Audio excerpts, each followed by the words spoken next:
না ফারিকুন ফিস সাঈর, ইচ্ছা করলে সে জাহান্নামের রাস্তাও অবলম্বন করতে।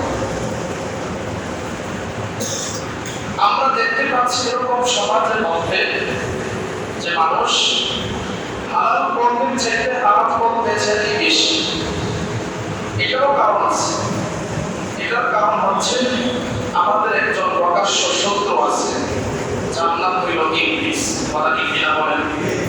শয়তান আমাদের প্রকাশ্য শত্রু। আল্লাহ কোরআনে বলছেন ইন্নাল ইনসানা লাকুম আদুউম মুবিন, যে মানুষের শয়তান প্রকাশ্য শত্রু ইবলিস শয়তান, যে আমাদের পিছনে সব সময় লেগে থাকে, আমাদেরকে ধোঁকায়। আমরা এখানে যারা আছি, যারা আমার আলোচনা শুনতেছেন তাকে খুব মনোযোগ দিয়ে শুনবেন। আল্লাহ তাআলা পুরুষ এবং নারীদেরকে যৌবনত্ব দান করছেন। করছে কি করেন? যৌবন দান করছেন। আর কিছু মানুষ এমন আছে যাদের যৌবন নাই। আল্লাহ তাআলা যাদেরকে যৌবন দান করছেন তাদেরকে যৌবন ব্যবহার করার জন্য হালাল পন্থা আল্লাহ তাআলা ব্যবস্থা করেছেন। করছে কি করে নাই? যৌবনকে হেফাজত করার জন্য হালাল পন্থা হইল বিবাহ করা। আমার কথাটি আপনারা বুঝতেছেন? যৌবনকে হেফাজত করার জন্য হালাল পন্থা কি? বিবাহ করা। সে যখন উপযুক্ত হবে তখন তাকে বিবাহ করতে হবে। আর এই বিবাহ করাটা তার আনন্দ ফুর্তির জন্য নয়। এই বিবাহ করাটা একজন মুমিন মুমিনা পুরুষ নারীর জন্য ইবাদত। জোরে বলেন সুবহানাল্লাহ। কারণ সে যদি তার যৌবনকে হেফাজত করতে না পারে তাহলে সে আল্লাহর কাছে প্রিয় হইতে পারবে না। আল্লাহ এটাই বলছেন সূরা নূরের 32 নম্বর আয়াতে আল্লাহ বলেন ওয়ানকিহুল আয়ামা মিনকুম ওয়াস-সালিহিনা মিন ইবাদিকুম। আল্লাহ তাআলা বলেন তোমাদের মধ্যে যারা বিবাহহীন অর্থাৎ যারা বিবাহ করে নাই তাদের বিবাহ সম্পাদন করে দাও। যারা এখনো বিবাহ করে নাই তাদেরকে আল্লাহ বলছেন তাদের কি করো? বিবাহ সম্পন্ন করে দাও। তাহলে আমাদের গার্জিয়ান আমরা যারা আছে আমাদের উচিত আমাদের সন্তান ছেলে হোক মেয়ে হোক যারা বিবাহের উপযুক্ত তাদেরকে বিবাহ দিয়ে দেওয়া। তাদেরকে কি করা? বিবাহ দিয়ে দেওয়া। নবীজি হাদিসের মধ্যে বলছেন যদি কোনো ব্যক্তি তার ছেলে মেয়ে বিবাহের উপযুক্ত হয়েছে তাকে বিবাহ দেয় নাই, তাহলে ছেলে মেয়ে যে গুনাহ করবে প্রত্যেকটা গুনাহের ভাগ তার মা বাবার আমল নামায় চলে যাবে। সকলে একবার জোরে বলেন নাউযুবিল্লাহ। খুব মনোযোগ দিয়ে শুনেন। যারা যুবক ভাইয়েরা আছেন, যারা বৃদ্ধ বাবাজিরা আছেন, পর্দার আড়ালে মা বোনেরাও যারা শুনতেছেন, খুব গভীর মনোযোগ। আপনার সন্তান উপযুক্ত হওয়ার পরে আপনার সন্তানকে যদি আপনি বিবাহ না দেন তাহলে এই গুনাহের হাত আপনার উপরে এসে বর্তাবে। এখন আপনি সন্তানকে বিবাহের কথা বলেন কিন্তু সন্তান বিবাহ করতে চায় না, তাহলে তো আপনার কিছু করার নেই।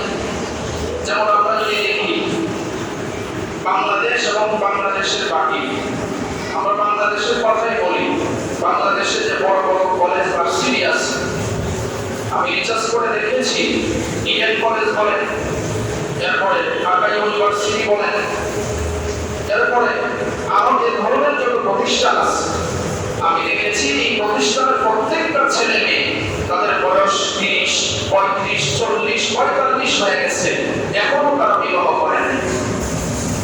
এখনো তারা কি করে নাই? বিবাহ করে নাই। এখন কথা হলো যে তারা বিবাহ করে না, এখন আপনার কি সমস্যা? বিবাহ না করে যদি গুনাহ ছাড়া থাকতে পারো কোনো সমস্যা নাই। আর বিবাহ না করে তুমি যদি অবৈধ সম্পর্কে জড়িয়ে তুমি যদি গুনাহ করো তাহলে তো সেখানে আমি একজন আলেম হিসেবে দায়ী হিসেবে অবশ্যই তো আমার এখানে কথা আছে। কথা কি কিনা বলেন? কারণ প্রত্যেকটা স্কুল কলেজ ভার্সিটির সন্তান হোক, আমাদের মাদ্রাসার বাইরেও হোক, যদি সে সঠিক টাইমে বিবাহ না করে অবৈধ সম্পর্ক করে তাহলে সে যে গুনাহ করতেছে তার কারণে আযাব গজব আসবে কি আসবে না? আর যদি আওয়াজ দিয়ে বলেন আসবে কি আসবে না? আসবে। তাহলে দেখেন আপনি যদি রিসার্চ করেন, আমার কথাগুলো খুব মনোযোগ দিয়ে বুঝবেন, রিসার্চ যদি করেন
কারবার মামলার পরে এরপরে যত ধরনের সন্ত্রাসী কারবার আছে তারা এরপরে সম্পাদনা করে।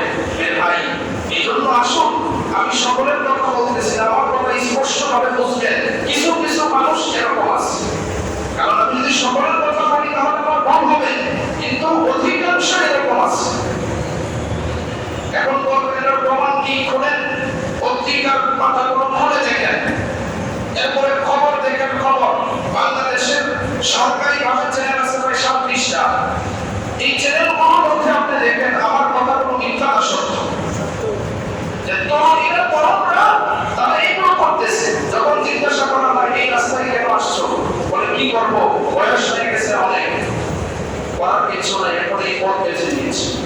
মেরে ভাই, আল্লাহ তাআলা যৌবনকে হেফাজত করার জন্য আল্লাহ বিধান দিয়েছেন বিবাহে, কিন্তু এগুলো না করে আজকে আমরা গুনাহের কাছে লিপ্ত হচ্ছি। এই জন্য আল্লাহ সূরা নূরের 32 নম্বর আয়াতে বলছেন, ওয়া আনকিহুল আয়ামা মিনকুম ওয়াস-সালিহিনা মিন ইবাদিকুম ওয়া ইমাইকুম ইন ইয়াকুনু ফুকারা ইউগনিহিমুল্লাহু মিন ফাদলিহি। আল্লাহ তাআলা বলতেছেন যে তোমাদের মধ্যে যাদের বিবাহ এখনো হয় নাই তাদের বিবাহ সম্পূর্ণ করে দাও, সম্পূর্ণ করে দাও। এই জন্য মেরে ভাই, হালাল পথ অবলম্বন করেন, হারাম থেকে বাঁচেন। আমাদের অনেকের এরকম মনের মধ্যে আছে যে আমার তো আর্থিক সমস্যা, টাকা পয়সা নাই, আমি বিবাহ করবো কিভাবে? অথচ আল্লাহ দেখেন এখানে বলতেছেন যে যারা বিবাহ করবে আল্লাহ তাআলা তাদেরকে সচ্ছল বানায় দিবে। জোরে বলেন সুবহানাল্লাহ। তাদেরকে আল্লাহ কি করে দিবেন? সচ্ছল করে দিবেন। আল্লাহ সরাসরি কোরআনে বলতেছেন। আপনারা সূরা নূরের 32 নম্বর আয়াতের অর্থ দেখবেন, মোবাইলে গুগলে সার্চ করলেই তো পাবেন। দেখবেন আল্লাহ কি বলছেন এখানে। আল্লাহ বলতেছেন বিবাহ যারা করবে তাদেরকে বিবাহ সম্পাদন করিয়ে দাও। আর বিবাহ করলে কি হবে? না, আল্লাহ তাআলা তাদেরকে সচ্ছল বানায় দিবে, সচ্ছল বানায় দিবে। কিন্তু আমাদের সমস্যাটা হচ্ছে কি জানেন? আমরা বিবাহের পথ অবলম্বন করি অবৈধভাবে। এক নম্বর অবৈধ পথ, সেটা হলো সম্পর্কের মাধ্যমে। কথা ঠিক না বেশি করে? আল্লাহ তাআলা তো বিবাহটা বৈধ পন্থায় করার কথা বলছেন। এখন অবৈধ পথ অবলম্বন করি সম্পর্কের মাধ্যমে কিভাবে? যে যারা একটু শিক্ষিত আছে কিংবা নিজেদের পরিবারকে মনে করে তারা সম্ভ্রান্ত পরিবার, ডিজিটাল পরিবার, তারা বলে যে একটা ছেলে মেয়ের বিবাহ হবে, কোনোদিন চেনা জানা নাই, দেখে নাই, এখন যদি তারা হঠাৎ করে বিবাহ হয়ে যায় তখন তো দেখা যায় তারা একজন আরেকজনকে চিনবে না, আনইজি ফিল করবে। নাউজুবিল্লাহ বলেন না, আনইজি ফিল, দেখেন ইংরেজি লাগায়। আর যদি 5 বছর কিংবা 1-2 বছর কথা বলে, দেখা করে, সাক্ষাৎ করে, হোটেলে দিয়ে ঘোরাঘুরি করে বিভিন্ন জায়গায় যায়, তাদের মধ্যে একটা সম্পর্ক তৈরি হবে, তখন তাদের সংসারটা সুন্দর হবে। নাউজুবিল্লাহ বলেন না। এটা কি আল্লাহর থিওরি নাকি বর্তমানে যারা জাহেল আছে, মুরাক্কাবে জাহেল, তাদের থিওরি? তাদের থিওরি, নিজের বানানো থিওরি। এই জন্য অধিকাংশ 90 থেকে 95% সংসারে শান্তি নাই। কারণ আল্লাহ তাআলা যে বৈধতা দিয়েছেন, আল্লাহ তাআলা যে হুকুম দিয়েছেন, এটার বিপরীতে যে কাজটাই করা হয় এই কাজের মধ্যে শান্তি নেই। দেখেন, যখন সে সম্পর্কে যায় তখন কিছুদিন সম্পর্ক হওয়ার পরে অনেক আমরা এরকম দেখেছি যে তাদের বিবাহটা অধিকাংশ সময় হয় না। তখন কি হয়? যে মেয়ে ছেলের বাড়িতে গিয়ে পয়সা থাকে যে অমুকের সাথে আমার সম্পর্ক ছিল, এখন সে বিবাহ করে না। তাহলে আপনি আরেক জায়গায় বিবাহ বসেন, বলে আরেক জায়গায় কিভাবে বসবো? তার সাথে তো এই যে এতদিন 4-5 বছর স্বামীর মতো সে আমাকে ব্যবহার করছে, স্ত্রীর মতো সে আমাকে ব্যবহার করছে, এখন আমার এটা হবে কি? এটার উপায় হবে কি? আরে বোকা, তুমি তোমার বিবাহ হয় নাই। আল্লাহ রাসূল তো বলছেন একটা ছেলে একটা মেয়ে যার সাথে দেখা দেওয়া যায় তাই গায়ে মাহরাম যাকে বলা হয়, তার সাথে তো কথা বলাই নিষেধ, কথা বলাই জায়েজ নাই। তুমি কথা বললা কেন? আল্লাহর থিওরির বাইরে যখন তুমি গেছো, এটাই তোমার পর্যাপ্ত শাস্তি। কথা ঠিক কিনা? মেরে ভাই, এটা হইল আল্লাহ তাআলার শাস্তি, শান্তি আসবে না। 2 নম্বর পথ অবলম্বন করে মানুষ, সেটা হলো বাংলাদেশের বলেন বাংলাদেশের বাহিরে বলেন, বৈজ্ঞানিকরা রিসার্চ করে দেখছে যে বাংলাদেশের মধ্যে পর্নোগ্রাফি সাইট যেগুলো আছে, ওয়েবসাইট বলা হয়, এইগুলো সবচেয়ে বেশি দেখে বাংলাদেশের মানুষ। ইন্ডিয়ার মানুষ, বাংলাদেশের মানুষ। তখন তারা চিন্তা করে আমি তো বিবাহ করতে পারি নাই, এখন দ্বিতীয় পন্থা কি, বিবাহ করতে পারি নাই, আবার যৌবন আমি কিভাবে কি করব? তখন সে বেছে নেয় হস্তমৈথুনের রাস্তা কিংবা পর্নোগ্রাফি। আপনি বলতেছেন যে এটা আপনি কেমনে জানেন? আমার কাছে এত পরিমাণ যুবক আসে, এত পরিমাণ ফোন আসে, যে অভিজ্ঞতা আমার আছে, আমার মনে হয় এখানে আপনারা যতজন আছেন আপনাদের এই অভিজ্ঞতা নাই।